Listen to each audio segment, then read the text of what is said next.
importante rito, ang Pilipinas makakagawa na ng sarili nating barko ng Philippine Navy, malaking saving sa atin yan, or mga barko ng ating mga negosyo, at makakagawa tayo ng barko na ngayon right now, tayo ang ika-4 sa buong mundo na gumagawa ng mga barko ng mundo.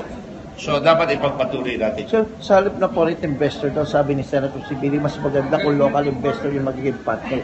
Pwede yan, pero kung hindi kakayanin, isama natin ang investments ng Korea because sila nakakaalam yan. Dapat may technology transfer kaagad yan. At isama natin ang mga Taiwan. At pag ginawa yan, dapat andyan ang Philippine Navy headquarters. Hindi ang Philippine Navy magpapatakbo, mag-order lang sila doon. At pangalawa, ang mangyayari niyan, meron tayo talagang dapat Maritime Academy na yung magkakaroon ng nautical engineering, nautical architecture, naval architecture para makakagawa tayo ng sarili natin mga barko at tayo mismo ang siya magkakaroon ng kapasidad.